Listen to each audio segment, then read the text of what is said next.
पिछली क्लासेस में हमने ऑलरेडी रिकवरेबिलिटी और उसके टाइप्स को डिस्कस किया हुआ है, like cascading, cascading rollback, cascadeless schedule. In today's class we will discuss some questions on recoverability. तो चलिए समझते हैं कि अगर कोई शेड्यूल आपको गिवन है तो कैसे आप चेक करोगे कि रिकवरेबल है या नहीं है, because recoverability is the mandatory property. तो समझते हैं. तो पिछली क्लास में हमने डिस्कस किया था कि सबसे पहले अगर आपको कोई शेड्यूल अगर आपको गिवन है और आपको चेक करना है कि रिकवरेबल है या नहीं है, तो सबसे पहले आप क्या करते हो, देखते हो कि राइट रीड कॉन्फ्लिक्ट या डर्टी रीड प्रॉब्लम है या नहीं है. अब बट ऑब्वियस है, राइट रीड कॉन्फ्लिक्ट हमने ऑलरेडी डिस्कस किया हुआ है. मैं अगर आपको थोड़ा सा ओवरव्यू दूं तो सिंपल, अगर कोई शेड्यूल है उसमें दो ट्रांजेक्शन है, सपोज दैट T1 और T2. अब T1 के पास कुछ इंस्ट्रक्शंस हैं या कुछ ऑपरेशन परफॉर्म कर रहा है, तो read of A, then write of A, then context switch होता है और फिर T2 को मौका मिलता है और ये रीड ऑपरेशन परफॉर्म करता है. ओके. अब अगर आप देखिए, यहां जो T1 है, T1 ने रीड ऑपरेशन परफॉर्म किया, देन राइट ऑपरेशन परफॉर्म किया, और इसने कमिट नहीं किया है. कमिट होने से पहले ही T2 आता है और T2 रीड करता है. मींस जो ऑपरेशन राइट किया है T1 ने, उसको रीड कौन कर रहा है? T2 ने. ठीक है, रीड कौन कर रहा है? T2 रीड कर रहा है, लेकिन अनकमिटेड राइट को रीड कर रहा है. और अगर अनकमिटेड राइट को कोई दूसरा ट्रांजेक्शन रीड करता है, that is called right read conflict or dirty read problem. So you can say the conflict occurs when a transaction read the data which is written by the other transaction like T1 before committing. तो अगर कोई right को आप read करते हो या किसी, मतलब कहना चाहिए, अगर कोई ट्रांजेक्शन है जिसने राइट किया हुआ है और दूसरा ट्रांजेक्शन अगर उसको रीड करता है विदाउट कमिट, अगर कमिट नहीं हुआ है, तो उसको आप बोलते हो डर्टी रीड प्रॉब्लम या राइट रीड कॉन्फ्लिक्ट. तो समझते हैं. तो सबसे पहले अगर आपको कोई शेड्यूल गिवन होगा और आपको चेक करना है कि ए पर्टिकुलर शेड्यूल रिकवरेबल है या नहीं है, तो सबसे पहले आपको चेक करना होगा डर्टी रीड प्रॉब्लम को या डर्टी रीड ऑपरेशन को. तो सबसे पहला जो मेथड है, हम यहां दो मेथड डिस्कस करने वाले हैं रिकवरेबिलिटी को चेक करने के लिए. फर्स्ट मेथड में सबसे पहले आपको क्या चेक करना है? Check if there exist any dirty read operation और नॉट. अब अगर आप समझिए, अगर डर्टी रीड नहीं है तो पक्का है वो जो शेड्यूल है वो रिकवरेबल होगा. So if there does not exist any dirty read operation, then the schedule is surely recoverable. तो आपको आगे फर्दर चेक करने की जरूरत नहीं है. अगर डर्टी रीड नहीं मिला, राइट रीड कॉन्फ्लिक्ट नहीं मिला, it means the schedule is recoverable. खत्म. देन अगर हम बात करते हैं, if there exist any dirty read operation, then the schedule may और मे नॉट बी रिकवरेबल. अब बात आती है, अगर डर्टी रीड मिल गया तो जो शेड्यूल होगा वो रिकवरेबल भी हो सकता है या इरिकवरेबल भी हो सकता है, दोनों के चांसेस हैं. तो बट ऑब्वियस है, जब डर्टी रीड मिलेगा तभी आपको चेक करना है. तो दो केसेस हैं. उन दो केसेस को समझने के लिए सबसे पहले हम एग्जांपल पे आते हैं. हमने पिछली क्लासेस में डिस्कस किया हुआ है. तो सबसे पहला एग्जांपल अगर देखिए, सपोज दैट ए शेड्यूल ऐसा है जिसमें दो ट्रांजेक्शन है T1 एंड T2, या T1 के कुछ इंस्ट्रक्शंस हैं, ठीक है, जिसमें आप रीड ऑपरेशन परफॉर्म कर रहे हो, then A equal to A+100 आपने बोला, देन आपने राइट ऑपरेशन परफॉर्म किया. अब अगर आप देखिए, यहां राइट ऑफ ए है और सेम डेटा को रीड कौन कर रहा है? T2. Write of A, then read of A. But obviously अगर सेम डेटा को आप रीड राइट करोगे तो ही आप कॉन्फ्लिक्ट चेक कर सकते हो, तो ही कॉन्फ्लिक्ट होने की पॉसिबिलिटी है. अगर मान लो राइट ऑफ ए है और यहाँ रीड ऑफ बी है, तो कोई कॉन्फ्लिक्ट नहीं है, बिकॉज डेटा डिफरेंट है. डेटा शेयर्ड होना चाहिए, तभी आप कॉन्फ्लिक्ट की बात करते हो. चल, तो चलिए, हमें पता है कि रीड राइट कॉन्फ्लिक्ट हमें चेक कैसे करना है. तो यहां मुझे दिख रहा है कि जैसे ही T1 ने राइट ऑपरेशन परफॉर्म किया, इस राइट ऑपरेशन परफॉर्म करने के बाद T2 ने क्या किया हुआ है? रीड ऑपरेशन परफॉर्म किया हुआ है. ठीक है. तो एक क्या है? आपका डर्टी रीड ऑपरेशन है. क्यों डर्टी रीड ऑपरेशन है? बिकॉज जो ये राइट है, जो T1 ने राइट परफॉर्म किया, वो कमिट नहीं हुआ है. कमिट होने से पहले ही T2 ने उसको रीड कर लिया. तो this is called dirty read conflict. Okay, अब समझते हैं. तो पहला केस ये है, जो T2 है वो आपका डर्टी रीड परफॉर्म कर रहा है. तो T2 आपका डर्टी रीड परफॉर्म कर रहा है. तो ध्यान रखना, अगर T2 ने डर्टी रीड परफॉर्म किया और T2 पहले कमिट कर देता है, तो बट ऑब्वियसली T2 ने जैसे ही कमिट किया तो कमिट करने के बाद ये पूरा का पूरा जो अपडेशन है वो डेटाबेस में सेव हो जाएगा परमानेंटली, क्योंकि आपको पता है ये जितने ऑपरेशंस होते हैं ये सारे के सारे रैम में परफॉर्म होते हैं। अगर ये रैम में परफॉर्म होते हैं तो जब तक आप कमिट नहीं करते हो परमानेंटली डेटाबेस में सेव नहीं होता है। तो अगर परमानेंटली आपको डेटाबेस में सेव करना है तो क्या करना पड़ेगा, कमिट करना पड़ेगा। ये बात हमें पता है। तो अगर आप देखिए T2 ने यहां कमिट कर दिया, अब उसके बाद क्या होता है इस पर्टिकुलर पोजीशन पे T2 के कमिट के बाद यहां अगर कोई फेलियर होता है या ट्रांजेक्शन अबॉर्ट होता है, कोई भी फेलियर होता है, तो बट ऑब्वियस है T2 ने तो ऑलरेडी कमिट कर दिया हुआ है। यहां देखिए T2 ने यहां कमिट कर दिया। अब मैं बोल रहा हूं कमिट होने के बाद फेल होगा, लेकिन T1 अभी कमिट नहीं हुआ है। ठीक है, केवल T2 यहां कमिट हो रहा है। अब T2 कमिट हो गया। अब कमिट जैसे ही हुआ तो अब आपका क्या हुआ, कोई फेलियर आया और T1 कमिट नहीं हुआ है, तो बट ऑब्वियसली T1 का जो भी इंस्ट्रक्शन है वो सारे के सारे क्या हो जाएंगे, रोल बैक हो जाएंगे। तो अगर यहाँ T1 के सारे इंस्ट्रक्शन अगर रोल बैक हो जाएंगे तो T1 ने जो भी राइट ऑपरेशन परफॉर्म किया, T1 ने जितना भी यहाँ ऑपरेशन परफॉर्म किया था उसका एग्जिस्टेंस कंप्लीटली मिसिंग हो जाएगा। तो जब T2 क्या बोलेगा कि T2 बोलेगा कि जो भी अपडेशन मैंने रीड किया था उसका तो कोई पता ही नहीं है, because T2 is dependent on T1।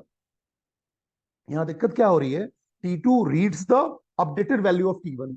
अगर आप यहां देखो क्या हो रहा है, T2 क्या कर रहा है, रीड कौन सी वैल्यू को कर रहा है, T1 के अपडेटेड वैल्यू को रीड कर रहा है and commits the updated value and if T1 roll back. अब आपने सिचुएशन क्या हुआ कि T2 read the updated value before T1 commits the update and if T1 roll backs then the existence of the updation is completely missing।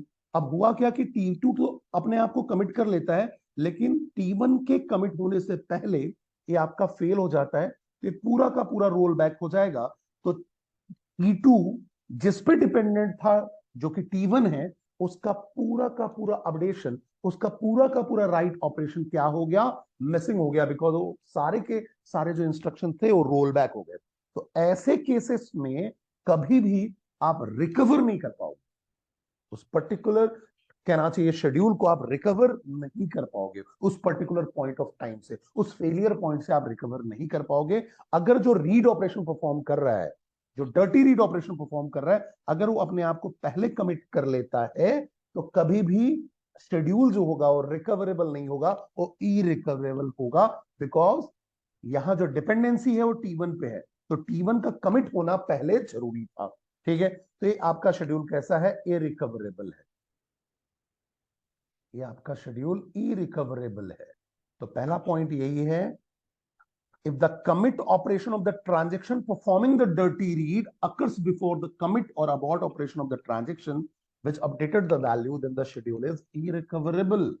Means अगर जिसने भी dirty read perform किया है उसका कमिट अगर पहले हो जाता है, किससे, जिसपे वो डिपेंडेंट है, जिस ट्रांजेक्शन से डिपेंडेंट है उससे पहले अगर उसने कमिट कर दिया तो ऐसा शेड्यूल इरिकवरेबल होगा। चलिए बात हमें समझ में आ गई। सेकेंड केस लेते हैं। अगर मैं सेकेंड केस की बात करूं तो सेकेंड केस में अगर आप देखो सेम ऑपरेशंस हैं, उस ऑपरेशन को T2 क्या कर रहा है, राइट के बाद रीड कर रहा है, डर्टी रीड है, देखिए आपका डर्टी रीड है, बिकॉज अनकमिटेड राइट को आप क्या कर रहे हो, दूसरा ट्रांजेक्शन क्या कर रहा है, रीड करने की कोशिश कर रहा है, तो रीड किया इसने। अब लेकिन मैंने कमिट जो किया T1 को किया। अगर मैं T1 को कमिट करता हूं तो बहुत ऑब्वियस है जिसपे T2 डिपेंडेंट है, जिसपे T2 डिपेंडेंट है, T1 पे T2 डिपेंडेंट है। अब आपने पहले कमिट किसको किया, जो अपडेट कर रहा था, जिसकी अपडेटेड वैल्यू को आप रीड कर रहे थे उसको सबसे पहले आपने कमिट कर दिया। तो इसका पूरा का पूरा जो ट्रांजेक्शन है, या कहना चाहिए पूरा का पूरा जो ऑपरेशन है, वो कंप्लीटली क्या हो जाएगा, सेव हो जाएगा, कमिट करते ही सेव हो जाएगा। तो बट ऑब्वियस है ये जो T1 है इसका जो पूरा राइट ऑपरेशन है या जो भी इसका ऑपरेशन है वो पूरा डेटाबेस में परमानेंटली सेव हो। ठीक है, अब अगर मान लो यहाँ फेलियर होता भी है तो फेलियर होने के बाद रोल बैक कौन होगा, T2 रोल बैक होगा, तो कोई दिक्कत वाली बात नहीं है, because T2 is dependent on T1। T2 की डिपेंडेंसी T1 पे थी, तो T2 रोल बैक होता है तो हो जाए, कोई दिक्कत नहीं है। ठीक है, और उसके बाद अगर आपने T2 को कमिट किया, मतलब पहले आपका सीक्वेंस क्या होना चाहिए, जिस जो राइट कर रहा है उसको आपको सबसे पहले कमिट करना है, बिकॉज डिपेंडेंसी उस पर्टिकुलर ट्रांजेक्शन से है। देन आपको जो डर्टी रीड परफॉर्म कर रहा है उसको आपको कमिट करना है। सीक्वेंस क्या फॉलो करना है कि डर्टी रीड का कमिट जो होना चाहिए और डिपेंडेंट के बाद होना चाहिए, जिस पर्टिकुलर ट्रांजेक्शन पे वो डिपेंडेंट है उसके बाद होना चाहिए। तो पर्टिकुलर शेड्यूल कैसा होगा? रिकवरेबल होगा। तो ये आपका शेड्यूल रिकवरेबल है। क्यों रिकवरेबल है? क्योंकि आपने जिस जो particular transaction write operation perform कर रहा है उसको सबसे पहले आपने कमिट कर दिया, जिससे कि वो पूरा का पूरा ट्रांजेक्शन डेटाबेस में सेव हो गया। तो ऐसा ट्रांजेक्शन रिकवरेबल होता है। तो सीक्वेंस ध्यान आपको रखना है कि जो भी डर्टी रीड परफॉर्म करेगा, अगर उसका कमिट पहले हो गया तो आपका क्या होगा? इरिकवरेबल। अगर डर्टी रीड जो परफॉर्म कर रहा है वो अगर बाद में कमिट हो रहा है, इस पर्टिकुलर ट्रांजेक्शन के बाद में कमिट हो रहा है, इसका मतलब वो क्या होगा? रिकवरेबल। तो ये पर्टिकुलर आपका शेड्यूल रिकवरेबल है। ठीक है, ये बातें हमें समझ में आ गई। यही आपका दूसरा केस था। दूसरा केस क्या है? If the commit operation of the transaction performing the dirty read is delayed till the commit or abort operation of the transaction which updated the value. अगर जो भी अपडेट कर रहा वैल्यू को उसका कमिट पहले हो जाए और जो डर्टी रीड परफॉर्म कर रहा है उसका कमिट बाद में हो या उसको हम डिले कर दें, तो आपका क्या होगा? वो ट्रांजेक्शन, या कहना चाहिए शेड्यूल क्या होगा? रिकवरेबल होगा।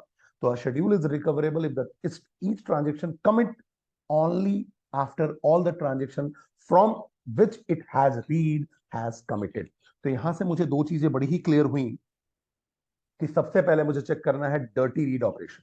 अगर डर्टी रीड ऑपरेशन नहीं है तो रिकवरेबल है।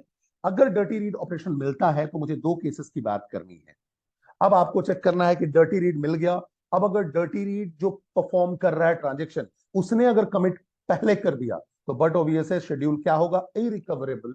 अगर जो डर्टी रीड परफॉर्म कर रहा है उसका कमिट बाद में हो रहा है, डिपेंडेंट जिस पे है या जो राइट ऑपरेशन परफॉर्म कर रहा है उसके बाद अगर उसका कमिट हो रहा है तो बट ऑब्वियसली शेड्यूल क्या होगा? रिकवरेबल होगा। ये तो आपका पहला मेथड था रिकवरेबिलिटी को चेक करने का। दूसरा मेथड एक और हमको डिस्कस करना है। दूसरा मेथड ये है कि आप चेक करिए कि कॉन्फ्लिक्ट सीरियलाइजेबल है।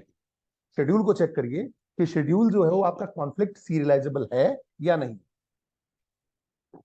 तो समझते हैं, अगर आपका शेड्यूल कॉन्फ्लिक्ट सीरियलाइजेबल मिल गया तो पक्का है रिकवरेबल है।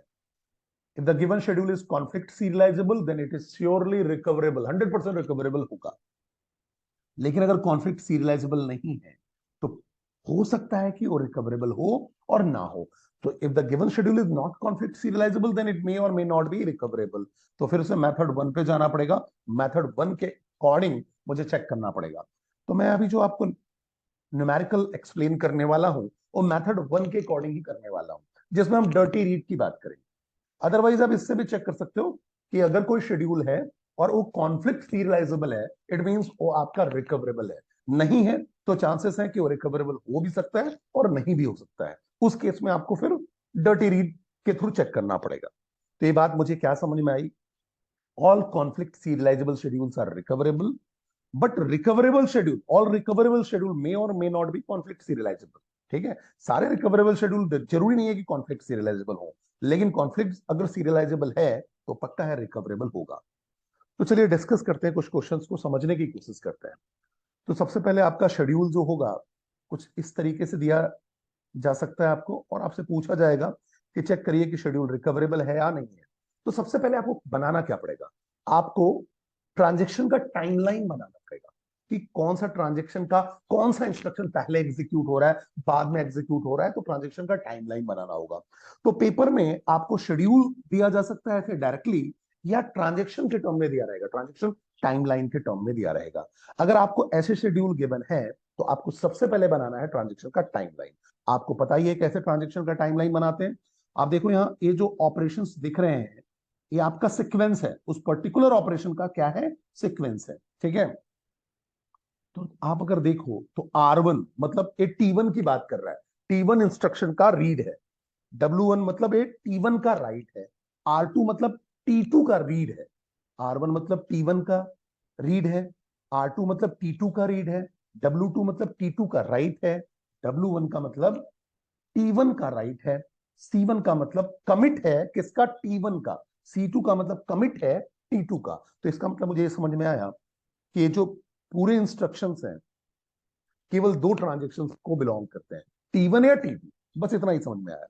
तो अब अगर मैं शेड्यूल अगर बनाऊंगा तो मैं कुछ ऐसा बनाऊंगा, हमारा शेड्यूल हो गया, उस शेड्यूल में कितने ट्रांजेक्शंस हैं, T1 और T2। तो मैं ट्रांजेक्शन टाइमलाइन बना रहा हूं, T1 एंड T2। इंस्ट्रक्शन का सीक्वेंस यहां दिया हुआ है, तो पहले रीड हो रहा है, कौन कर रहा है, वन वाला, मतलब T1 कर रहा है। तो मैं यहां लिख दूंगा R ऑफ X, बड़ा ही सिंपल है, ऐसा लिख दिया मैंने, R of X। Then W1X मैं यहां लिख दूंगा W ऑफ X, ठीक है। फिर R2, तो ये रीड किसका है, T2 का है, सीक्वेंस वाइज है, ठीक है। तो ये मैं यहां लिखूंगा R of X। Then R1Y, तो मैं यहां लिखूंगा R ऑफ Y, क्योंकि वन का है, ठीक है। देन R2Y, तो मैं यहां लिखूंगा R of Y, because T2 का है। देन W2Y, तो मैं यहां लिखूंगा राइट ऑफ Y, लेकिन T1 का भी, T1 का क्यों, क्योंकि W1Y है, ओके। जस्ट मिनट, कुछ सीक्वेंस में गड़बड़ हो गया, फिर से इसको हम बनाते हैं, just minute wait. T1 then T2, फिर से स्टार्ट करते हैं। R1X, तो ये मेरा हो गया R of X। Then W1X, W of X। Then R2X mean से T2 का है, तो R ऑफ X। देन बात करते हैं R1Y, तो R1Y का मतलब हुआ T1 का, तो ये हो जाएगा R of Y। Then R2Y, तो ये T2 का है, R of Y।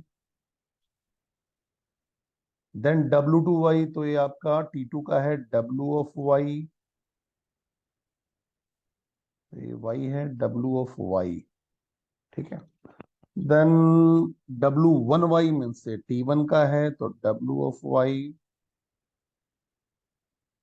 Then C1, तो एक कमिट पहले किसको हम कर रहे हैं, T1 को। देन कमिट किसको कर रहे हैं, T2 को। तो मैंने यहां कमिट लिखा। अब देखते हैं, अब सबसे पहले मुझे क्या चेक करना होता है, डर्टी रीड। तो मुझे दिख रहा है ये जो राइट है वो आपका अनकमिटेड है, जिसको T2 क्या कर रहा है, रीड कर रहा है। तो ये डर्टी रीड प्रॉब्लम तो है। अब अगर डर्टी रीड प्रॉब्लम है तो बट ऑब्वियस है, हमें देखना क्या है कि जो T2 है जो डर्टी रीड परफॉर्म कर रहा है उसका कमिट बाद में होना चाहिए। देखो बाद में है, पहले T1 का कमिट है, देन T2 का है। It means the schedule is recoverable, because we know that a schedule is recoverable if each transaction commits only after all the transaction from which has from which it has dirty read have committed, ठीक है। तो जो dirty read कर रहा है उसका commit जो होना चाहिए वो आपके डिपेंडेंट या जो राइट ऑपरेशन परफॉर्म कर रहा है उसके बाद होना चाहिए, ठीक है। तो T2 perform a dirty read, यहाँ T2 डर्टी रीड परफॉर्म कर रहे हैं as it reads a value that has been updated और written by T1 transaction, okay. तो अब यहां पर हम क्या देख रहे हैं, कमिट किसका होना चाहिए, T1 का। तो T1 ने पहले कमिट कर दिया और उसके बाद T2 कमिट कर रहा है, तो कोई दिक्कत वाली बात नहीं है, ये आपका रिकवरेबल है। तो यहां तक मुझे बात समझ में आ गई, ये हमने इस शेड्यूल को देख लिया कि ये शेड्यूल कैसा है, रिकवरेबल है। नेक्स्ट क्वेश्चन की ओर बढ़ते हैं और समझने की कोशिश करते हैं। अब यहां पास अगर आप देखो तो R1 है, R2 है, तो दो ट्रांजेक्शन तो हो गए, T1 T2, और R3 भी है, मतलब तीन ट्रांजेक्शन की बात हो रहा है।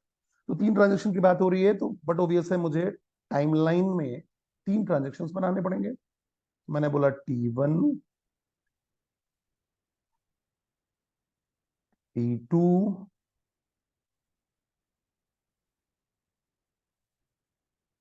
और T3।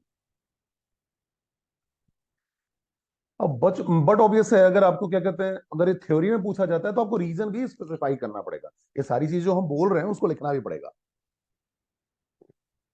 अब समझते हैं। तो अब अगर T1 की बात कर रहे हैं, R1X की बात कर रहे हैं, देखिए सबसे पहले R1X मतलब वो T1 का पार्ट है, तो हम यहां लिखेंगे R ऑफ X।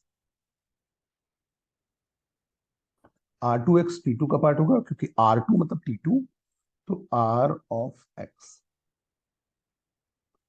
देन बात करेंगे R1Z, ये आपका T1 का पार्ट होगा R ऑफ Z, और ये सीक्वेंस है तो सीक्वेंस वाइज हम टाइमलाइन में इसको अरेंज करते हैं। Then R3X means read of X यहाँ का पार्ट होगा, तो मैंने रीड ऑफ X यहाँ लिख दिया। देन रीड ऑफ Y, तो RY यहाँ लिख दिया, ये भी T3 का पार्ट होगा। Then W1X means W of X T1 का पार्ट होगा। देन W3Y, तो अब आपको यहां लिखना पड़ेगा W ऑफ Y।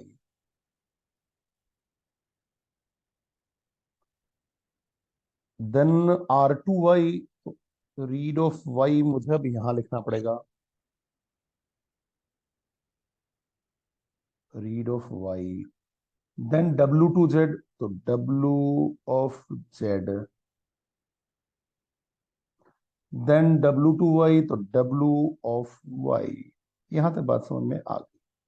उसके बाद कमिट ऑपरेशन है, पहले C1 मींस T को कमिट, T1 को कमिट किया, तो पहला कमिट हुआ T1, देन कमिट हुआ T2, देन कमिट सबसे लास्ट में हुआ T3, ऐसे कमिट हुआ।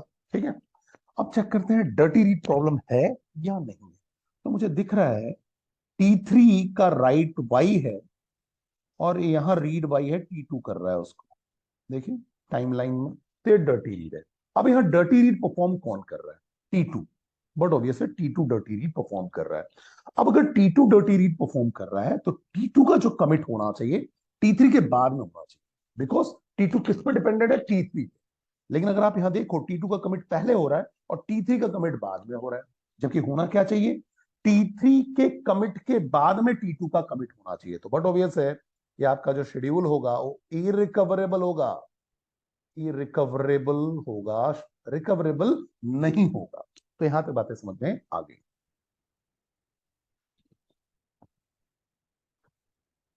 नेक्स्ट पॉइंट पे आते हैं। सबसे पहला आपका शेड्यूल गिवन है, इसका डायरेक्टली मैं टाइमलाइन पे आता हूं। तो ये अगर आप देखो ये आपका शेड्यूल गिवन है, इस शेड्यूल के बेस पे आप एक पर्टिकुलर टाइमलाइन बना सकते हो, ऐसा ही टाइमलाइन बनेगा।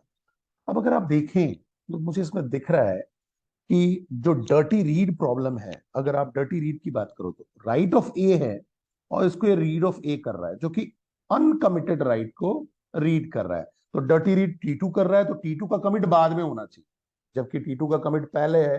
It means it is irrecoverable. Clear है? आगे बढ़ते हैं।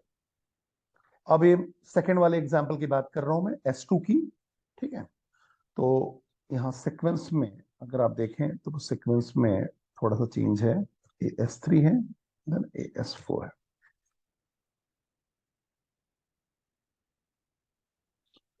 तो S1 हो गया, मैं S2 की बात कर रहा हूं। तो S2 का अगर आप टाइमलाइन की बात करो तो S2 के टाइमलाइन में अगर आप देखो तो ये आपके ऑपरेशंस हैं, उस ऑपरेशन के बेस पे मैंने यहाँ ये ड्रॉ कर दिया टाइमलाइन T1 और T2 का। अब यहाँ देखते हैं कि यहाँ डर्टी रीड मिल रहा है या नहीं मिल रहा है।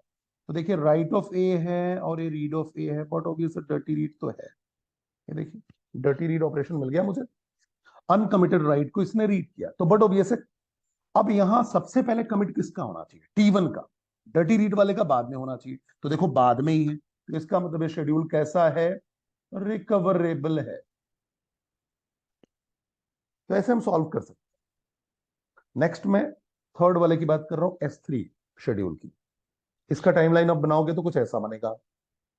अब अगर यहां आप देखो तो यहां फिर से सेम शेड्यूल है, बस कमिट हमने चेंज कर दिया, और ये आपका डर्टी रीड परफॉर्म कर रहा है। तो T2 डर्टी रीड परफॉर्म कर रहा है, उसका आपने कमिट पहले कर दिया। तो बट ऑब्वियसली अगर यहाँ फेलियर होता है, अगर फेलियर होता है T1 के कमिट से पहले, तो ये फेल हो सकता है। तो ये आपका शेड्यूल कैसा होगा? इरिकवरेबल शेड्यूल होगा। ओके, रिकवरेबल नहीं होगा। फोर्थ की बात करते हैं। फोर्थ में अगर आप देखो तो शेड्यूल सेम है, ट्रांजेक्शन सेम है, ऑपरेशन सेम है, बस कमिट नहीं है, कहीं भी कमिट नहीं दिया है मैंने, देखो कहीं भी इसके बाद मैंने कमिट नहीं दिया है।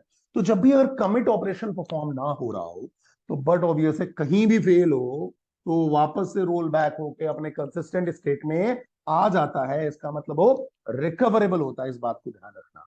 अगर कमिट ऑपरेशन नहीं दिया हुआ है इट मींस कोई दिक्कत वाली बात नहीं, कमिट नहीं हो रहा है ना, कोई भी ट्रांजेक्शन कमिट नहीं हो रहा है, तो बट ऑब्वियस है रोल बैक हो जाएंगे, और रोल बैक होने के बाद एक ऐसे पर्टिकुलर पोजीशन पे आ जाएंगे, या कहना चाहिए पुराने स्टेट पे आ जाएंगे जो कि कंसिस्टेंट था। तो अगर कमिट ऑपरेशन नहीं दिया हो कोई भी, कहीं भी देखो आपका कमिट ऑपरेशन नहीं दिया हुआ है, तो अगर कमिट ऑपरेशन नहीं गिवन है तो इसका मतलब आपका वो शेड्यूल कैसा होगा, रिकवरेबल होगा। जब फेलियर होगा उस कंडीशन में वो वापस से अपने पुराने कंसिस्टेंट स्टेट पे रोल बैक हो जाएगा, बिकॉज कमिट नहीं हुआ। तो जितने भी ऑपरेशन परफॉर्म हो रहे हैं वो रैम में परफॉर्म हो रहे हैं। अगर रैम में परफॉर्म हो रहे हैं तो बट ऑब्वियस है, कोई दिक्कत वाली बात ही नहीं है, डेटाबेस में आपने अपडेट नहीं किया होगा। कुछ और एग्जांपल से समझते हैं। अब देखिए आपके पास S1 और S2 शेड्यूल है। S1 का टाइमलाइन कुछ ऐसा होगा। अब अगर आप यहां देखो तो यहाँ आपके पास रीड ए है, राइट ए है, यहाँ राइट बी है और यहाँ रीड बी है। अब यहाँ जो रीड कर रहा है वो बी को कर रहा है, यहाँ जो राइट हुआ है ए को हुआ है। तो बट ऑब्वियस ये डर्टी रीड नहीं है, ध्यान रखो, ये डर्टी रीड नहीं है। डर्टी रीड कब होगा, जब राइट किसी ने किया, राइट परफॉर्म किया, उसको आप दूसरा ट्रांजेक्शन रीड कर रहा है, अनकमिटेड राइट को दूसरा ट्रांजेक्शन रीड कर रहा है, लेकिन डेटा सेम होना चाहिए। यहाँ डेटा ए है और T2 किसको रीड कर रहा है, बी को। तो कोई दिक्कत वाली बात नहीं है, कोई कॉन्फ्लिक्ट नहीं है, इसका मतलब ये शेड्यूल रिकवरेबल है, कोई दिक्कत वाली बात नहीं है, रिकवरेबल शेड्यूल है। तो ये बात समझ में आ गई। दूसरे शेड्यूल की बात करते हैं। जब इस शेड्यूल का आप ट्रांजेक्शन टाइमलाइन बनाओगे तो कुछ ऐसा दिखेगा। तो अगर आप यहां देखो, इस अगर शेड्यूल की हम अगर बात करते हैं, तो ये जो शेड्यूल आपको दिख रहा है, इसमें अगर आप देखो तो ये आपका दिख रहा है मुझे डर्टी रीड है। तो T2 का कमिट बाद में होना चाहिए, बाद में ही है, पहले T1 कमिट हो रहा है तो कोई दिक्कत नहीं है। अगर फेलियर भी होता है तो कोई फर्क नहीं पड़ेगा। क्यों, क्योंकि अगर यहां फेलियर होता है तो कोई दिक्कत ही नहीं है, दोनों कमिट नहीं है, पूरा काम रैम में हो रहा है, तो अपने कंसिस्टेंट स्टेट में पहुंच जाएंगे। इसके कमिट के बाद अगर फेल होता है तो कोई दिक्कत नहीं है, जो मेन राइट कर रहा था वो कमिट कर दिया तो डेटाबेस में अपडेट हो जाएगा। जो डिपेंडेंट था अगर वो रोल बैक हो भी जाता है तो कोई फर्क नहीं पड़ेगा। तो मुझे समझ में आ गया कि कैसे कोई भी शेड्यूल को चेक करना है मुझे कि वो रिकवरेबल है या नहीं। लास्ट दो और एग्जांपल्स हम समझते हैं कि कैसे हम चेक करेंगे कि ये दोनों शेड्यूल्स रिकवरेबल है या नहीं। तो पहले एग्जांपल का मैं टाइमलाइन बनाता हूं, जो S1 का, ये S1 है, इसका मैंने टाइमलाइन बनाया। ओके, अब देखिए S1 का जो मैंने टाइमलाइन बनाया उसमें अगर आप देखोगे तो क्या हो रहा है, रीड ए, राइट ए, रीड ए। तो बट ऑब्वियस ये क्या है, डर्टी रीड तो है। अब डर्टी रीड के बाद आपने क्या कर दिया, T2 को पहले कमिट कर दिया और उसके बाद अबॉर्ट होना मतलब फेलियर हो गया। ठीक है, तो अगर बट ऑब्वियस है T2 पहले कमिट हो जा रहा है तो T2 डर्टी रीड वाला है, वो पहले कमिट नहीं होना चाहिए। तो पहले कमिट हो गया, इसका मतलब ये शेड्यूल कैसा है, इरिकवरेबल है, ये आपका इरिकवरेबल है। देन लास्ट एग्जांपल पे आते हैं, S2 शेड्यूल। S2 शेड्यूल का अगर आप टाइमलाइन बनाएंगे तो कुछ ऐसा आएगा बेटा। अब आप देखिए, यहाँ T1 ने राइट किया, उसके बाद कमिट किया, उसके बाद रीड हो रहा है। तो देखो यहाँ पर जो राइट है वो कमिट हो चुका है, उसके बाद आप रीड कर रहे हो, तो ये आपका डर्टी रीड है ही नहीं। डर्टी रीड प्रॉब्लम कब आता है, कि जब कोई ट्रांजेक्शन दूसरे राइट ऑपरेशन को रीड करता है, अनकमिटेड राइट ऑपरेशन को रीड करता है, अनकमिटेड। यहां कमिटेड राइट है, मतलब डेटाबेस में परमानेंटली चेंज हो गया है, उसके बाद आप रीड करने की कोशिश कर रहे हो, तो ये डर्टी रीड है ही नहीं। अगर डर्टी रीड नहीं है तो बट ऑब्वियस है, रिकवरेबल होगा, आगे हमें चेक करने की जरूरत नहीं है। तो कुछ इस तरीके से आपके पास वैरायटी हो सकती है रिकवरेबिलिटी और ई रिकवरेबिलिटी की। तो होप आपको ये चीजें समझ में आ गई होंगी। Thank you.